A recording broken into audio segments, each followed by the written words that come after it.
ഈശോ നടന്നു വന്ന് എൻ്റെ കയ്യിൽ രണ്ടിലും അമർത്തിയിട്ട് അങ്ങ് പോയി.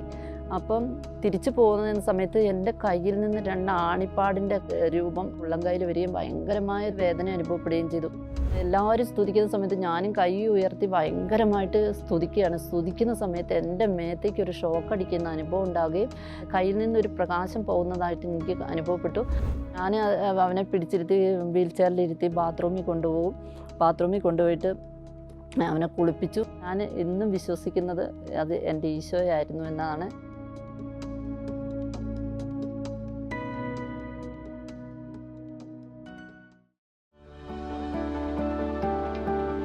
എൻ്റെ പേര് ത്രേസ്യക്കുട്ടി. ഞാൻ കണിയാരം കത്തീഡ്രൽ ദേവാലയ ഇടവക്കാരിയാണ്. എനിക്ക് 2 മക്കളും ആണുള്ളത്. മൂത്ത മകൻ ക്രിസ്റ്റോ, ഇളയ മകൻ കിരൺ. ക്രിസ്റ്റോ വിവാഹം കഴിച്ചു. ഭാര്യയുടെ പേര് ആനി. എൻ്റെ ഭർത്താവും മരിച്ചുപോയി. ഹസ്ബൻഡ് മരിച്ചതോടുകൂടിയാണ് എനിക്ക് ഈശോയെ കൂടുതലായിട്ട് അറിയാനും സാധിച്ചത്.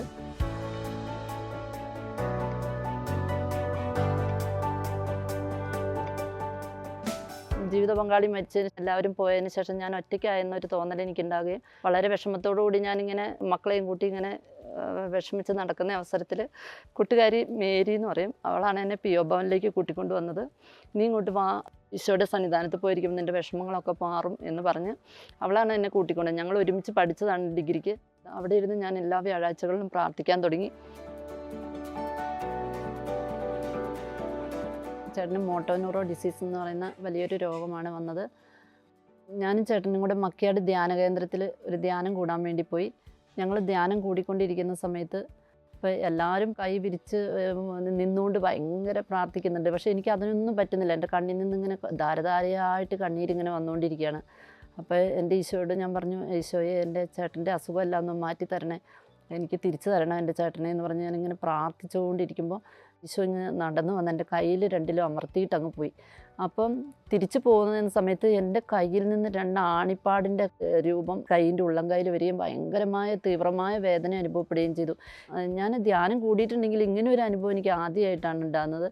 അങ്ങനെ എനിക്ക് ഈ കയ്യിൽ നിന്ന് വേദന വന്നപ്പോൾ ഇതെന്താണ് സംഭവം എന്ന് എനിക്ക് പിടികിട്ടുന്നില്ല. അങ്ങനെ ഞാനൊരു കൗൺസിലറിൻ്റെ അടുത്ത് ചെന്നിട്ട് പറഞ്ഞു, എനിക്കിത് സഹിക്കാനേ പറ്റുന്നില്ല, എൻ്റെ 2 കൈയിലും വേദന തുടങ്ങിയിട്ടുണ്ട്, കാലിൻ്റെ ഉള്ളംകൈയിൽ നിന്നും വേദന തുടങ്ങിയിട്ടുണ്ട്, എനിക്ക് സഹിക്കാനേ പറ്റുന്നില്ല ചേച്ചി എന്ന് പറഞ്ഞു. അപ്പോൾ ചേച്ചി പറഞ്ഞു, എൻ്റെ മോളെ ഈശോ വന്ന് നിന്നെ തൊട്ടതാണ്, നിനക്ക് ഈ കൈ കൊണ്ട് തന്നെ അനേകം പാപികളുടെ മാനസാന്തരത്തിന് വേണ്ടി ഇത് കാഴ്ചവെക്കാം, അതുപോലെ നിനക്ക് രോഗം സൗഖ്യമാക്കാനുള്ള കൃപയും നിനക്ക് കിട്ടുന്നുണ്ട്, നീ നന്നായി പ്രാർത്ഥിച്ചോ ഇത് വെച്ചെന്ന് പറഞ്ഞു. ധ്യാനമൊക്കെ കഴിഞ്ഞ് ഞാനും ചേട്ടനും ഇവിടെ വന്ന് ചേട്ടന് ഇത് കുഴമ്പ് തിരുമുന്ന സമയത്താണ് എനിക്ക് ഈ വേദന കൂടുന്നത്. അപ്പം ഞാനിങ്ങനെ എനിക്ക് സ്തുതിപ്പിൻ്റെ ഒരു ഭയങ്കരമായിട്ടുള്ള ഒരു അഭിഷേകം കിട്ടുകയും ഞാൻ സ്തുതിക്കുന്ന സമയത്ത് എൻ്റെ കയ്യിൽ നിന്ന് ഈ വേദന ഭയങ്കരമായിട്ട് വരികയും ചെയ്തു. അങ്ങനെ എനിക്ക് ഈ പിള്ളേരെ വിടണം, അതുപോലെ തന്നെ ചേട്ടന് നടക്കാനൊന്നും പറ്റാത്ത ഒരവസ്ഥയായിപ്പോയി.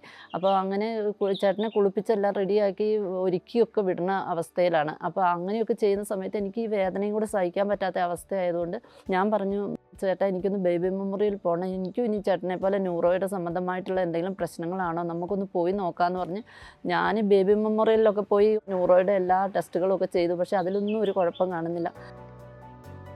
അങ്ങനെ എൻ്റെ ചേട്ടൻ മരിച്ചു. അപ്പോൾ പിള്ളേരും ഞാനും ഒറ്റയായ സമയത്ത് ഞങ്ങളിങ്ങനെ വിഷമിച്ചിരിക്കുന്ന സമയത്ത് എല്ലാവരും പറഞ്ഞു, ഒരു ധ്യാനം കൂടെ മക്കിയാട് പോയി കൂടാൻ പറഞ്ഞു. അങ്ങനെ ഞാൻ വീണ്ടും ധ്യാനം കൂടാൻ വേണ്ടി മക്കിയാട് പോയി. അങ്ങനെ മക്കിയാട് ചെന്ന സമയത്ത് 2ാമത്തെ ദിവസം പ്രാർത്ഥിച്ച് കുരിശാരാധന നടക്കുന്ന സമയത്ത് അന്നേരം എനിക്ക് ഈ കയ്യിൽ നിന്ന് ഈ വേദന വരാൻ തുടങ്ങി. അപ്പം ഞാൻ ഈശോയോട് പറഞ്ഞു, എൻ്റെ ഈശോയെ എനിക്ക് ഈ കയ്യിൽ നിന്ന് ഈ വേദന അങ്ങ് തന്നതാണ്, എനിക്ക് അടയാളം കാണിച്ചു തരണം എന്ന് പറഞ്ഞു. അങ്ങനെ ഞാൻ നിന്ന് സ്തുതിച്ചു കൊണ്ടിരിക്കുന്ന സമയത്ത് എൻ്റെ കയ്യിൽ നിന്ന് വേദന ഉണ്ടാകുകയും എൻ്റെ മേത്തേക്ക് ഞാനിങ്ങനെ എല്ലാവരും സ്തുതിക്കുന്ന സമയത്ത് ഞാനും കൈ ഉയർത്തി ഭയങ്കരമായിട്ട് സ്തുതിക്കുകയാണ്. സ്തുതിക്കുന്ന സമയത്ത് എൻ്റെ മേത്തേക്ക് ഒരു ഷോക്ക് അടിക്കുന്ന അനുഭവം ഉണ്ടാകുകയും കയ്യിൽ നിന്നൊരു പ്രകാശം പോകുന്നതായിട്ട് എനിക്ക് അനുഭവപ്പെട്ടു. അങ്ങനെയാണ് എൻ്റെ ഈ തുടക്കം എന്ന് പറയുന്നത്. ഈശോയെ അറിഞ്ഞ് കണ്ട് സ്നേഹിച്ച് എൻ്റെ കയ്യിൽ വന്ന് തൊട്ട ഈശോയെ എനിക്ക് അന്നേരമാണ് കൂടുതലായിട്ട് എൻ്റെ ആഴമായ വിശ്വാസത്തിലേക്ക് വരാനും തുടങ്ങിയത്. അങ്ങനെ പിന്നെ ഞാനത് വിശ്വസിച്ചു. കുറേ നാളുകൾക്ക് ശേഷം പിന്നെ എൻ്റെ കയ്യിൽ നിന്ന് ആ വേദനയൊക്കെ പോയി. എന്നാലും എനിക്ക് ചില സമയങ്ങളിലൊക്കെ ഇങ്ങനെ സ്തുതിക്കുന്ന സമയത്തൊക്കെ വേദനകൾ ഉണ്ടാവാറുണ്ട്. അജ്നമോളുടെ ഒരു ദിവ്യകാരുണ്യത്തിൻ്റെ വാനമ്പാടി എന്ന ബുക്ക് കിട്ടി. അത് വായിച്ചപ്പോൾ എനിക്ക് കൂടുതൽ ദിവികാരുണ്യത്തെക്കുറിച്ചുള്ള ഇൻസ്പിറേഷൻ കിട്ടുകയും സഹന ജീവിതത്തിലൂടെ അവൾ വിശുദ്ധ കുർബാനയെ സ്നേഹിക്കുന്ന ആ ഒരവസ്ഥ, ക്യാൻസർ ബാധിച്ച് വല്ലാതെ അവസ്ഥയിലായിരിക്കുന്ന സമയത്ത് പോലും അവൾ ആ വിശുദ്ധ കുർബാന ഇറക്കാൻ പറ്റാഞ്ഞിട്ട് പോലും അവൾ ആ വിശുദ്ധ കുർബാന ട്യൂബിലൂടെ ഇറക്കി അവൾ വയറ്റിലൂടെ സ്വീകരിച്ച അവസ്ഥ അത് കണ്ട് ഞാൻ കുറേ പൊട്ടിക്കരഞ്ഞിട്ടുണ്ട്. കൂടുതൽ പ്രാർത്ഥനയും തീക്ഷ്ണതമായി എൻ്റെ കടബാധ്യതകളെല്ലാം മാറി, കുഞ്ഞുങ്ങളെല്ലാം പതുക്കെ പഠിപ്പിക്കാനൊക്കെ തുടങ്ങി. എനിക്ക് ജോലി കിട്ടി കോഴിക്കോട് നഴ്സിംഗ് അസിസ്റ്റൻ്റായിട്ട്. എന്നും ഞാൻ വീട്ടിൽ നിന്ന് പോകുമ്പോൾ എനിക്ക് കുറച്ച് ഭക്ഷണപ്പൊതിക്കെട്ട് കൊണ്ടുപോകാൻ തോന്നും, അവ പാവങ്ങൾക്ക് കൊടുക്കാൻ തോന്നും. ആരുമില്ലാത്തവർ കടന്നു വരുമ്പോൾ അത് ഈശോയാണ് എന്ന് കണ്ടുകൊണ്ടാണ് ഞാൻ ശുശ്രൂഷ ചെയ്തുകൊണ്ടിരുന്നത്.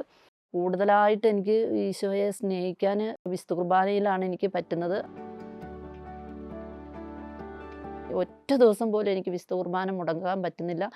ഓരോ ദിവസവും കടന്നു പോകുന്ന ദിവികാരുണ്യം സ്വീകരിച്ച് ആ ശക്തി ഉൾക്കൊണ്ടുകൊണ്ടാണ് കൂടുതൽ തീക്ഷ്ണമായി പ്രാർത്ഥിക്കാനും പറ്റുന്ന സമയങ്ങളിലെല്ലാം ഈശോയുടെ അടുത്തിരുന്ന് പോയി പ്രാർത്ഥിക്കാനും ഒക്കെ സാധിക്കാറുണ്ട്. പിന്നെ ദിവികാരുണ്യ കൂട്ടായ്മയിൽ ഞങ്ങൾ ആരാധനയും സ്തുതിയൊക്കെ എല്ലാ രണ്ടാം ശനിയാഴ്ചകളിലുണ്ട്.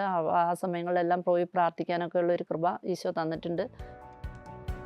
ചില ആരാരും ഇല്ലാത്തവരൊക്കെ ഇങ്ങനെ വന്ന് വിഷമം പറയുമ്പോൾ അവർക്ക് പ്രാർത്ഥനകളൊക്കെ എഴുതി കൊടുക്കും, ബൈബിള് കൊണ്ടുപോയി കൊടുക്കും, വിശ്വാസപ്രമാണവും സ്വർഗസ്ഥനായ പിതാവും നന്മ നിറഞ്ഞ മറിയമയും ഒക്കെ ചൊല്ലിക്കൊടുക്കും. പിന്നെ വാർഡുകളിൽ എനിക്ക് ഒത്തിരി കാര്യങ്ങൾ ഈശോയ്ക്ക് വേണ്ടി ചെയ്യാൻ പറ്റുന്നുണ്ട്.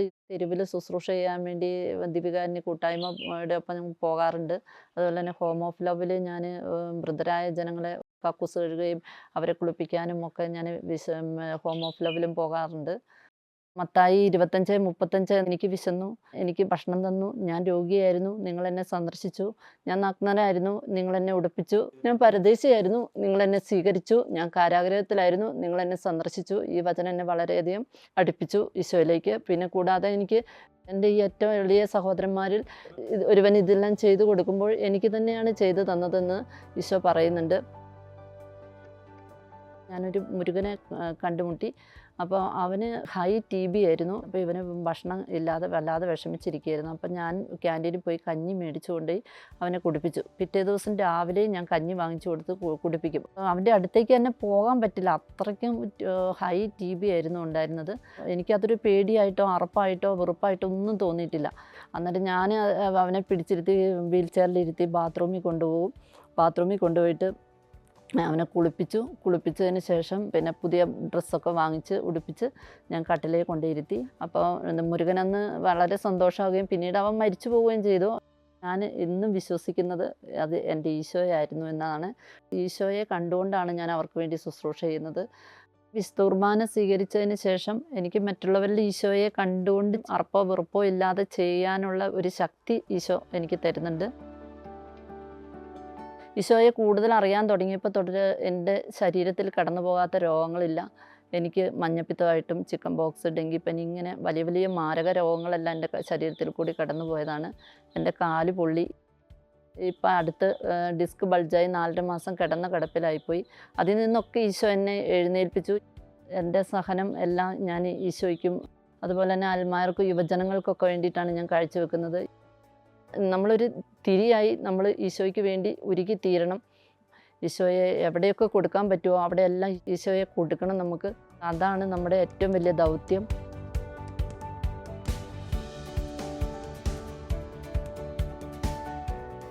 വിശുദ്ധ കുർബാനയുമായി ബന്ധപ്പെട്ട വീഡിയോകൾ നിങ്ങൾക്ക് ലഭിക്കാൻ ഈ ചാനൽ സബ്സ്ക്രൈബ് ചെയ്യുക.